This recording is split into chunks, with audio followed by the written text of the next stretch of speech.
Jimbo Fisher, I thought, crushed it yesterday. We played Nick Saban. I thought Nick Saban, of course, that was his 19th trip to SEC Media Day, so he did a fantastic job, as always. I thought Saban and Jimbo Fisher were probably the winners.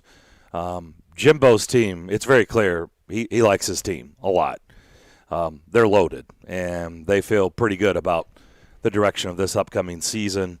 But the whole news was getting out there, and I watched Paul Feinbaum's show, a little bit of it, and Ross Bork, who we got to know when he was at Western. Then he went to Ole Miss, and now he's the AD at A&M.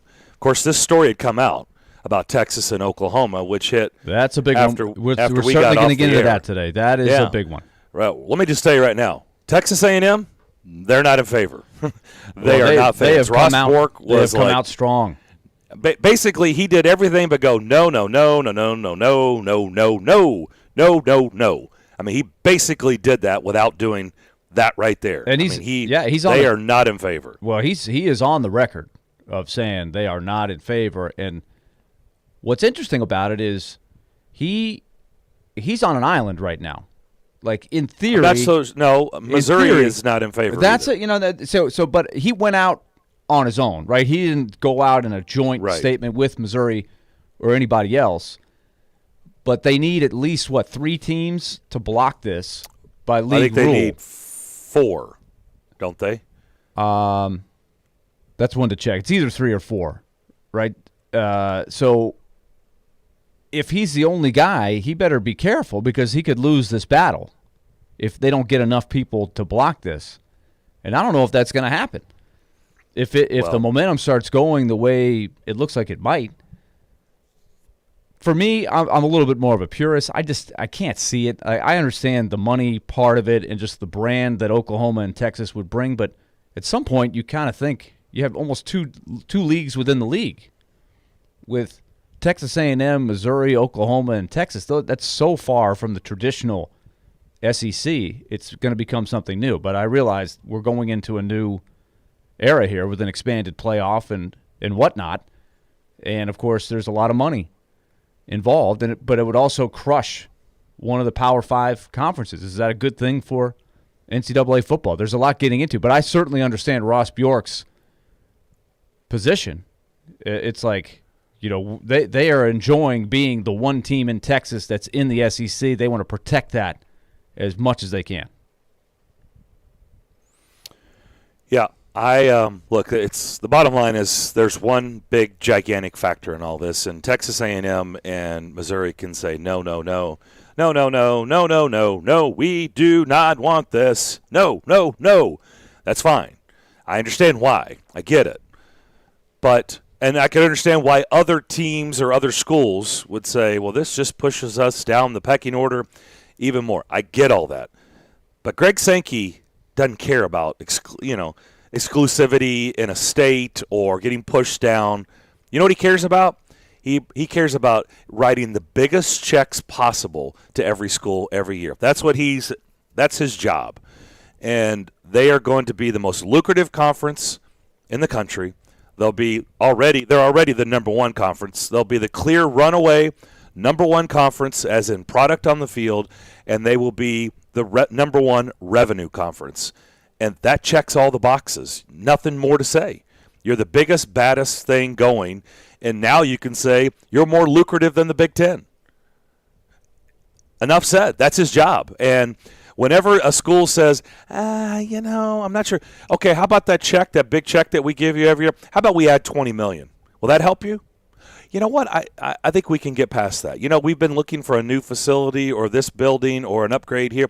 You know what? That'll take care of that. So, you know what? I think we're going to vote yes because that's really what we're talking about. I mean, this is about money. Everything is about money. They are a business, and the commissioner is going to present them with a bigger check that's going to have more zeros and a bigger number in front of those zeros, and these schools are going to be like, well, you know what?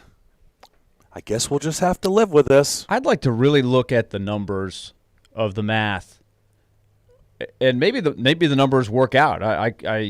You might be totally right, but I would think a big portion of that increase is going to go right back into your budget traveling, sending all of your teams to these various far-off places as the league gets more and more spread out and there's more teams in there. I think you'd have to be smart, but you could almost create a real big SEC West, like realign. Wouldn't you have to? You know, Missouri, Arkansas, Texas A&M, Oklahoma, Texas, all of those are pretty far west. Sending the tennis team from Gainesville, Florida to Austin and Arkansas, like they've already been doing it to some degree, but you would think that's even more now for all of your teams. So how does the money work there?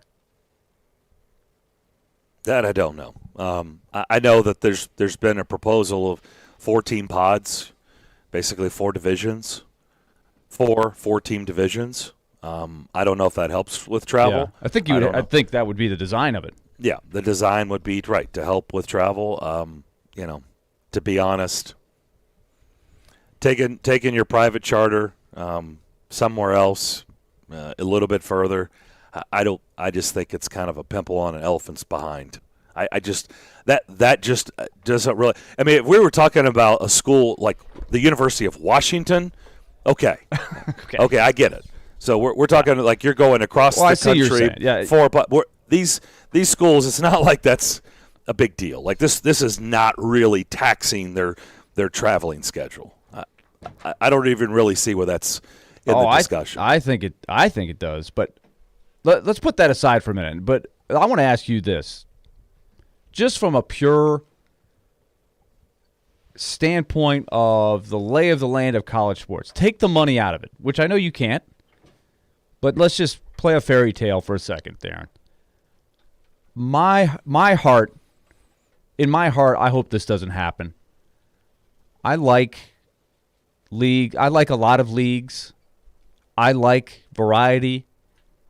We know that the Big 12 is done forever if this happens. If Oklahoma and Texas leave that league, it's over.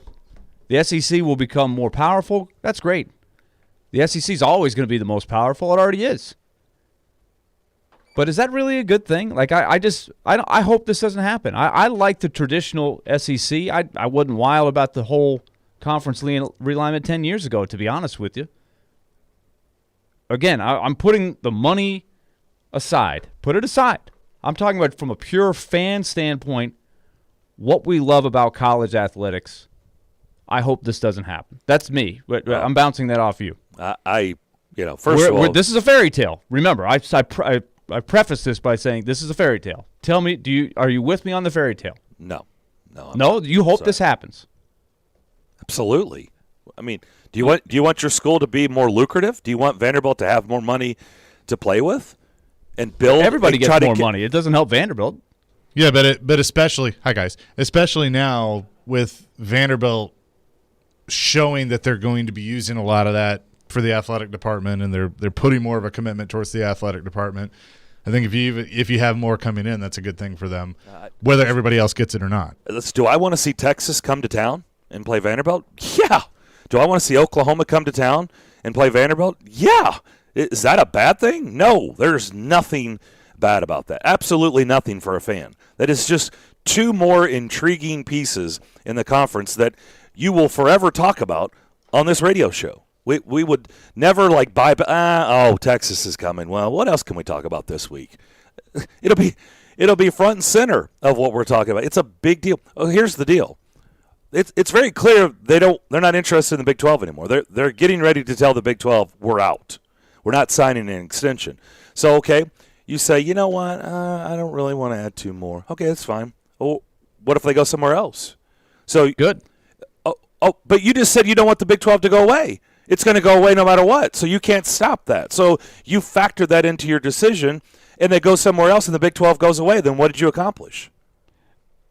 Well, when you put it that way, then you have to play ball. That might be where Greg Sankey's head is in all of this. That if this is going to happen inevitably, we might as well go get him. Yeah. Right? Instead of just allowing the ACC to get him, I guess would be the other. Greg Sankey is never going to say this publicly because he can't. He's a commissioner of a conference, and he's friends with all these other commissioners, and he's friends with a lot of people. That's what he has to do. But Greg Sankey doesn't give a damn about whether the Big 12 survives or not. Right. So I think he should. He's I concerned think about he should. I think it's the college. It's not his college job. sports is it's healthier not his with more job to conferences. worry about their conference. He has to worry about his house. I He can't agree. worry about their house. I agree. See, but I would almost think part of me, if I'm Greg Sankey, is calling Bob Bowlesby and say, will you guys get your act together and not have teams that want to leave? From the pure standpoint of it's better, I just believe it's better to have the Big 12 conference as a part of the equation here. If they get their stuff together, and that is a big if, and we've been saying they got to get their stuff together for a long time. Pac-12 too.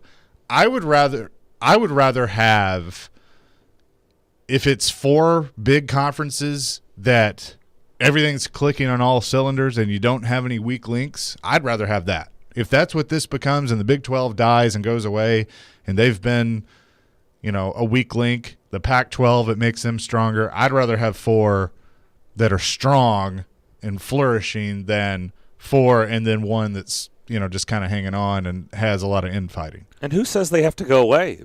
So they lose Texas, Oklahoma, they grab Houston, and they grab, Memphis. Yeah, I don't know. I'm just saying. I mean, who says they? Well, I'm just saying. Is that a power conference? Yeah, I don't think they. I don't mean, know. they could stay around. Are they a power conference now? Yes. with they? Texas and Oklahoma? Yes. I mean, Texas hasn't been a power. They Yeah, have. still- Are you kidding me? they're Texas is still- a power. Well, Texas is a power. I understand they're powerful, as in they have loads of money. I get that, but in football, have they been a power? Have they been a team? Really? Yeah, that wasn't that long ago where they were It was won a national championship. that long ago. That was 16 years ago. Yeah.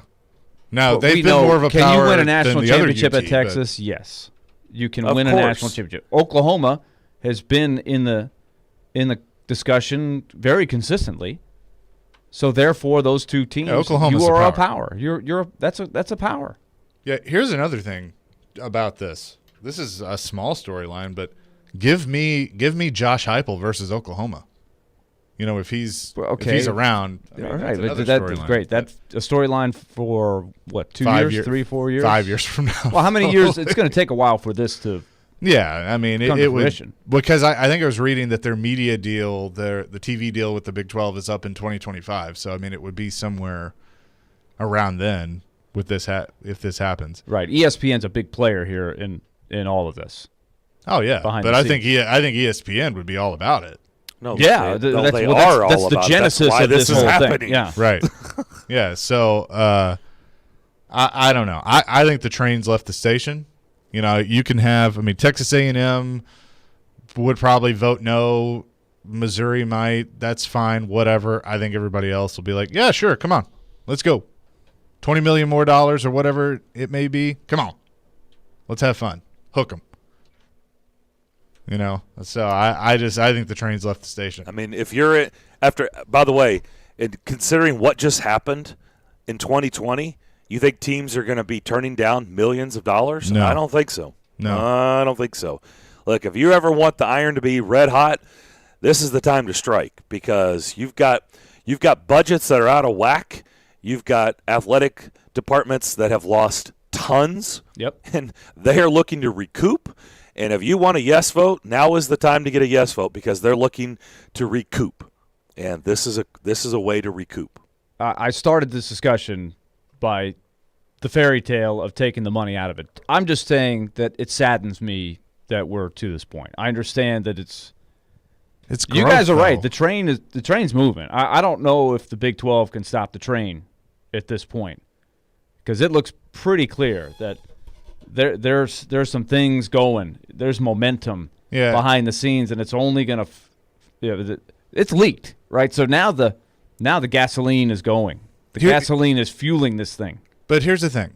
I have learned and this is as I've gotten older, but like in my sports adult life, so I'll say from, the time I was 13, 14 and knew what was going on, could understand things, I have seen realignment in college football once already, and here it's coming back around again. As a NASCAR fan, I have seen them dump their point system that they had for 30-something years, and everybody was going, oh, no, like, you're ruining it. What are you doing? To see something that's worked.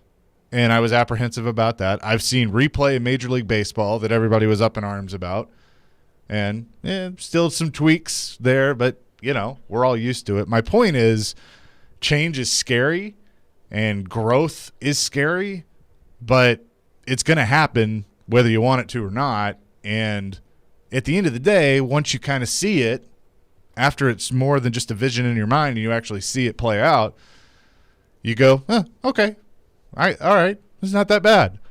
The first time a 16-team league is so, but it was always going to happen. Too big. It was always going to happen. When 10 years ago, whatever it was, when we were having this I bet conversation, if we pulled the audio, you said 14 teams, too big. Probably.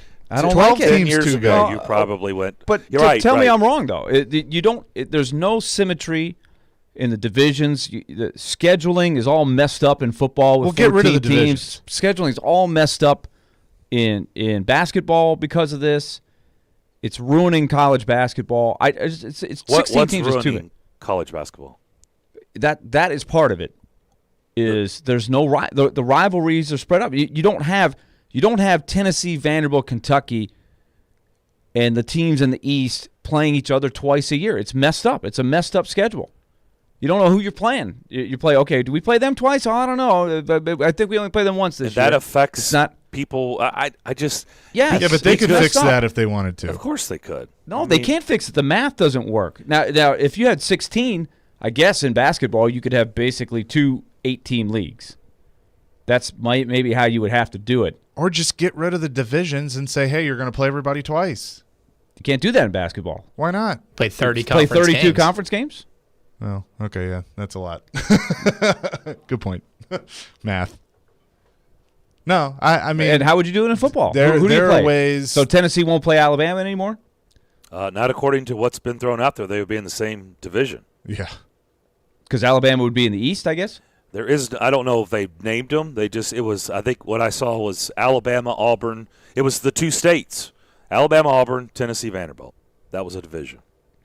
Yeah, basically 14 14 pod? pods. In a yeah. 14 Which pod. I don't love that. But once again, you're going to lose a lot of the traditional teams that you love watching play every year. That already is hurting. It's already not equitable. Remember, Les Miles used to complain all the time that why do we have to play Florida every year? And Vanderbilt gets to play Ole Miss every year. Missouri gets to play X every year. It's not equitable, and it's going to be even less if you go to 16. There's just a lot of stuff that doesn't match up from a competitive standpoint, from a symmetrical standpoint. I'm with you guys. The money, the business part, that's gonna drive this ship. It's probably gonna happen. I don't have to like it though. Darren, I don't like it. Let me ask you this. Yes or no, Texas and Oklahoma are leaving the Big 12. Yes. If you know that is 100% certain, wouldn't you rather have They've them told come to the Big the 12, SEC? we're not signing an extension. Right. We're They're out. not interested. So Long term. So if you're the SEC and you know that they're leaving, you want them because you're already the biggest conference. Well, they've already picked up the phone and called you and said, Right. we want to Right. come to you. Right. So my point there, Willie, is it's happening. I mean, you can not like it. You can. I don't and like you it. And you throw out valid arguments, but they can figure that stuff out. I've always been, protect rivalries, get rid of the divisions, protect rivalries, leave some wiggle room for new rivalries. They would have to go to 9 conference games, which I'm fine with. Saban, get over it. But Still doesn't work out with how would you determine a champion? There's still a lot of things that would be messed up. I got a question. That would for you, help, I Willie. guess. But And I know there's we've a lot of played teams this that don't game. want to do that. Go to 9. We've played this game Sure. a million times. I'd go to 10. Over the years. But here goes. What hasn't changed? I mean, tell me something in your life where it's remained the same and you've conducted business the same way your entire adult life. Like, what hasn't changed? I'd say there's a lot you could answer that question. Is this radio show changed? Has Sports Talk Radio changed over the years? Are you doing it exactly the way you did it 25 years ago? In some ways, yes. In some ways you Yeah. are. In some ways you're not. Of course. It's changed. I mean, everything. It's inevitable. I mean, we go down this route. I mean, you're on the record. You never want anything to change. Not true. That's fine. Then that is pretty much true. You are basically always against anything changing to what you've been accustomed to over the years. I love you, Willie, but I got to go with Darren on this. I mean, you do. I mean, that's just blanket, what you do. That's a general statement. I think the way I would put it is Willie, there are traditions that I really like that I think are sacred that should stay. And that's fine. I'm not saying your answer is wrong. I'm not saying your feelings are wrong. I'm just saying I'm coming back with what I always come back with. What doesn't change? Like, everything changes. Like, you understand it's going to keep changing. Like, I just went to a Braves game against the Marlins. It was a Major League Baseball game on July 4th. And while I didn't see it because I was staring at a concrete wall, guess what? They started the 10th inning with a runner on second base in a Major League Baseball game. Okay? Is that a good thing? I don't know. But guess what? Baseball hasn't stayed the same. They're probably the most traditional of all of the sports. And that's going away, by the way. And they started the game, the 10th inning, with a runner at second base. I'm just saying, like, nothing stays the same, man. Nothing. Let me ask you guys this. So do why do you think it's better? Go back 10 years. We had a field day talking about all this when Texas started this whole thing by saying we would like to leave. They ended up they moved mountains to keep them there. There were still teams that left. There was a pretty major shakeup. That's when the SEC went to 14. Do we think it's better now? I don't. I liked when there were 12 teams in the leagues. I thought it was better that way. I would take the old alignment with Maryland and the ACC, all of that stuff. I just don't think the expansion has been better for college athletics. Once again, in the fairy tale, taking the money out of it. Just from competitiveness, interest level as a fan, I like the old way better. The problem is you keep trying to erase the elephant that's in the room. Not like a picture on the wall. You're trying to erase the elephant. Like, you cannot take money out. That is the biggest thing. It's a business. And you're trying to erase the biggest thing. That's what drives all of this. It's money, and they have to make the money for all of this stuff to happen. By the way, do you remember in 2020 when we were sitting here with no sports and we were talking about program after program after program in schools going away? I mean, do you want that? Do you want that to happen? Because you can't erase the business. That is the biggest. It is the drive. It's the blood. It's the blood in your body. That is the driving force of everything they do. You can't take that elephant out of the room. I get it. Perfect world. Line everything up perfectly. Create your fairyland divisions, and it makes the most money possible. Sure, then everybody would be in favor of that, but clearly that's not how it works, or they would do it. I mean, yes, do I like things the way we used? I mean, remember that division with Georgetown and Syracuse that we used to always talk about, right? That doesn't exist anymore. That thing called the Big East. Sad. I agree, but clearly they're making more money today because they're not the Big East, or they wouldn't have gone away, right? If they could have figured out how to make the most money. I'm just telling you, I don't have to like it, and it's not better. The geographic sense that original conferences had was better from a rivalry standpoint, from a viewing standpoint, from a fan standpoint. It was better, in my opinion. That's all. The money, I get it, but that doesn't always mean it's better. Would you rather have ties in hockey? That's a totally different subject. No, I like how it is. You used to tell me when I used to throw that out there, like, man, no way. This is part of the game. That's just what they've done. And you were not in favor of it because, hey, that's changing the sport. You can really remember back that far? We're talking about like 19. He's like an elephant. He never forgets. Yes, I can. So if you were not in favor of it, then I haven't heard you once say, man, these shootouts are killing the game. Man, we got to go back to the old system and just have ties. I'm gonna meet you halfway on that. There are plenty of things that have changed in sports that I have grown to like. The runner on second base is one that I guess I can live with. It does create drama immediately. I know a lot of people don't like it. If they got rid of it, which you hear that they're going to go back the other way next year, perhaps. We got a whole lot of things to shake out in baseball because they have to do the whole collective bargaining agreement. A lot of this is going to come up. But there are plenty of things, and the overtime loss is flawed. in hockey, but I like it. I like 3-on-3, all of that stuff. So, yes, I'm just telling you, now we're 10 years removed from the first shakeup where conferences started growing and getting out of control and messed up geographically. And I'm telling you 10 years later, I don't like it. I don't think it's been an improvement. And look, there are going to be things you don't like. I don't like 3-on-3. I'm just You don't like honest. 3-on-3? I don't. I gave it a shot. So you like shootouts? I don't really like shootouts either, but So you like ties? I don't like. See, that's the thing. But There's what's no your right. choice? There's no. Yeah. I don't have a great solution to it. I'm just telling you what I do and do not like. As we know, it's well documented on this show. I hate.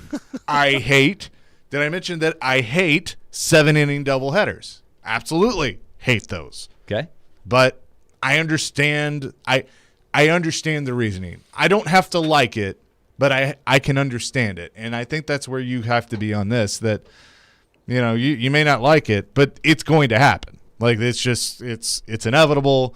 Texas and Oklahoma have made their decision. I think hindsight being 2020, they should have done it 10 years ago when this first came up, because A&M and Missouri said bye, see ya, and it's worked out very well for them. So it is what it is. There was always going to be this discussion of 4 16-team super conferences, and you can rest assured that if this happens with the SEC, then the Big Ten, the ACC, the Pac-12, and what's left of the Big 12, they're all going to go, okay, time to start making phone calls. Let's go. Yep. We'll come back. Good start to the show. We'll have an interview with Cole Kublik to start the second hour of the program. Chase caught up with him at SEC Media Day, so that'll be coming up at 11 o'clock. But more coming here on the DDC, ESPN 102.5 The Game.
Little Alice in Chains bringing us back here on Darren, Daunic, and Chase. Don't miss the first ever Smashville Summer Spectacular presented by Lee Company, featuring something for everyone in the family today through Sunday. Yeah, that's today all the way through the weekend. Predators giveaways, ice-making seminars, job fair, Nashville locker room sidewalk sale, photos with the King Clancy Award. That's what Pekka won this year.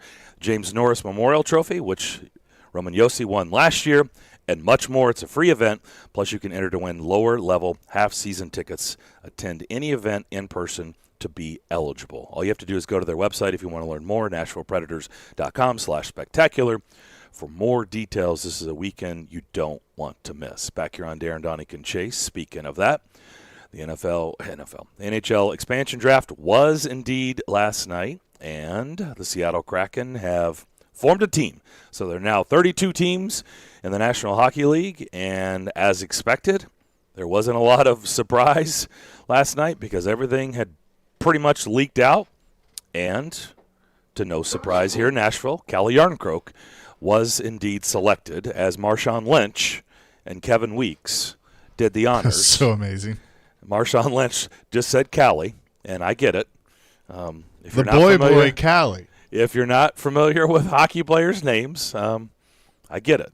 I love the next guy. Who was the next guy that Sean Kemp. Was it Sean Kemp that did the next name? Because the funny line was, "Hey, I got a lot easier name than Marshawn." Because the next guy was Vince Dunn. No. I thought it was a Seahawk guy. Yeah. No, it was Bobby Wagner. Yeah, you're right. Bobby Wagner. Sean Kemp was with Gary Payton before and did that. Donskoy and that was funny. Completely, didn't even get close. But Descoy or something like that. But it was a great line. I think it was unrehearsed, which was the best. There was some canned rehearsed. There's some things that were actually in the can tape beforehand, which was a little. Well, all the Kevin goofy, Weeks stuff was in the can. Yeah. But I thought it was a funny line where they said, "Bobby, what do you think?" He says, "Well, I'm just happy that I have an easier name." We knew it was the Blues, and we knew it was Vince Dunn. So that was a funny line. We actually have the audio of Marshawn. So, this the first pick, right? Mm-hmm. Yeah, with the first pick, we're going with the boy Calle, though. You know what I'm talking about? Yup, Calle Jarnkrok. Calle Jarnkrok. You just heard it. Calle Jarnkrok to the Kraken from Beast Mode himself. Thank you so much as always. Appreciate you. Hey, and look, Calle, if I didn't pronounce it right, tap in with me and let me know how to do it the right way, big dog. You heard it from him. Straight up. See, I appreciate that. That was good. I appreciate that. Like, hey, let me know how to pronounce it. But the boy Calle. Somebody should have told Marshawn that it meant iron hook. Like he could have done some fun stuff with that. But that was good. From the heart, let it rip, have some fun. Good effort. Seattle put in a lot of effort to that. That was good. They tried. It was kind of sad for them that everybody already knew all the players. Like if we didn't know, that would have been a great entertaining thing to reveal, but it just logistically was just not going to happen. Yeah, I do appreciate though that it's a new hockey market. So, you have people that have to learn these things and they kind of showed the vulnerability of we're not all experts. So give us time. And ESPN, this was their first real hockey broadcast in how many years? 20 years? Long time. Almost 20. They tried to hit it on different levels, right? They had a guy trying to give you some insight on each player, and they had some information that was thrown at people like you're talking about, Chase, newer hockey fans, trying to bring them on board. Here's what this guy does. So it was a good effort. Were you guys surprised to see Chris Fowler running that? Yes. Did you know that was coming? I didn't realize. Yeah, they had announced it. Well, I know they did, but I just didn't pay attention. So when he was on there, I was like, oh, that's Chris Fowler doing that. Yeah, and I thought he was fine. He did his homework. Was he not a part of their coverage before? I don't remember him being part of the coverage. I could be wrong. Or maybe he was doing Sports Center. I don't think so. He might have been doing Sports Center. Might have been, some Sports Center. Well, because that's where he was. It's been a long time. It's been a while. It's been a while. Seattle's first home game will be against the Vancouver Knuckleheads. So the Knuckleheads will be their first ever regular season home game, and we are expected, by the way, for the schedule to be released today. So we'll find out what the Predators' schedule looks like this upcoming season. So we have already seen the preseason schedule. It looks like it's going to be a little bit. It's going to be more towards the middle of October start. Is that fair to say? Yep.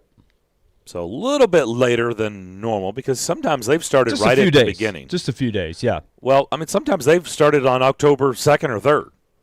But so it's going to be a little – and I know usually it's 8, 9, or 10, somewhere in there. But this one may be a little bit more towards the middle. Overall, what did we think of the Kraken roster?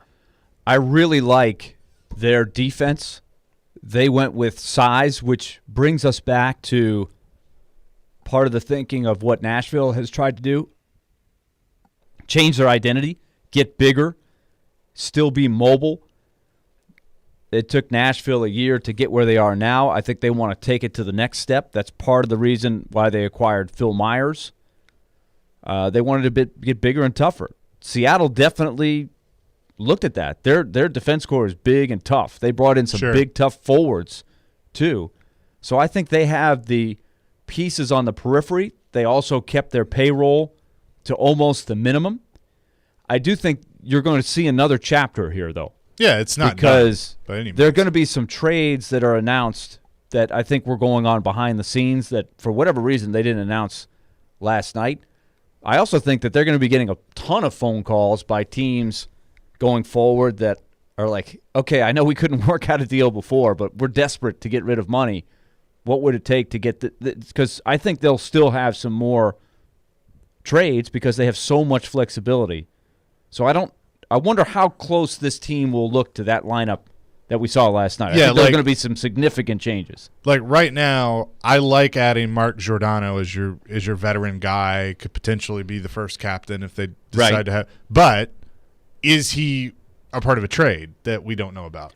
I heard Elliot's podcast because I know his name was floated about. Elliot's coming on with us at 1.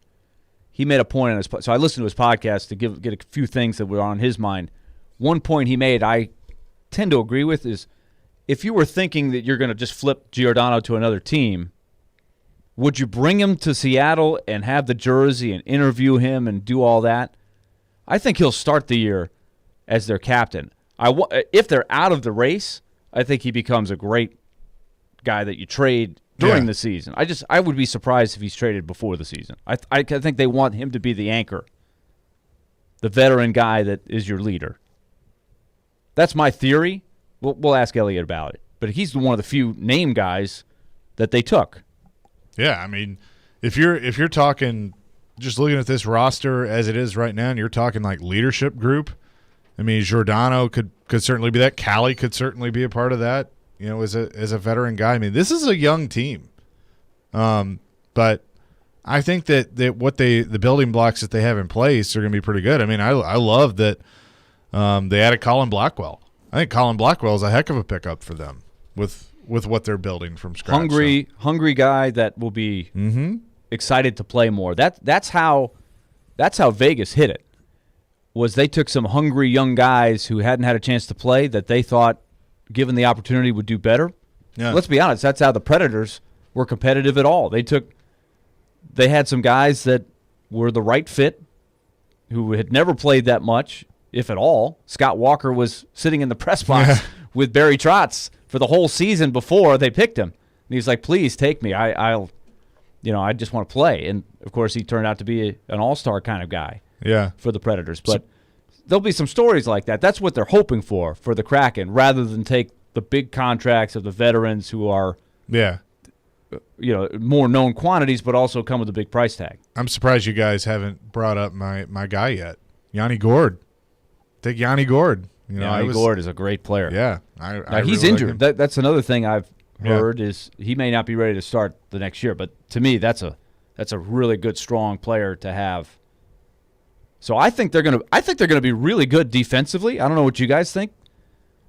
The question is, are they going to try to add a little firepower because they have the money to do it between now and the start of the season? No, I think they will. They have the opportunity to do that. I think they will. So I don't think this is a playoff team in year one, but I think they have some good building blocks. I don't think they're a playoff team either. I like the Tanev move. I like that. Yeah, that's I like good. Mason Appleton. I thought that was a good pick. I think there's some guys on here that are, now they're to get a little bit more expanded role. Maybe spread their wings a little bit more with this team. And I think, look, it just happens. You just brought up Vegas. I mean, there were guys that really had career years when they went to Vegas. That happens, right? And so you get a different expanded role, different setting, and maybe you blossom. So obviously that's what they're hoping for. It's pretty clear with who they kind of featured last night. I thought, they made a point to I'm trying to think of – well, they had Tanev, right? They used him. Yeah, they used Giordano. They used Drieger, which Drieger's interesting as the goaltender. Yeah. But he was up there. They used Eberle, didn't they? Yeah, Tanev was up there. Tanev was there. I'm trying to think who else. Oleksiak, the big defenseman they brought in. Mm-hmm. So, yeah, I mean Oleksiak is an interesting signing because Dallas really wanted to keep him. Dallas could have traded him at the deadline last year. So think about if you're Dallas. You have a lot of salary cap question marks. You got some aging veterans like Pavelski, Bishop, Hudobin, Radulov. A lot of those guys are not getting any younger. And they wanted to keep Oleksiak, who's a younger guy, and he just jumped ship. They could have traded him. They didn't make the playoffs, and now they lose him for nothing. That's a blow. Yep. To the Stars. We'll come back, wrap up the first hour. But first, Chase, you got a word about BetMGM. I do. BetMGM, they are the king of sports books, and you know that I have been talking about them for a very, very long time. The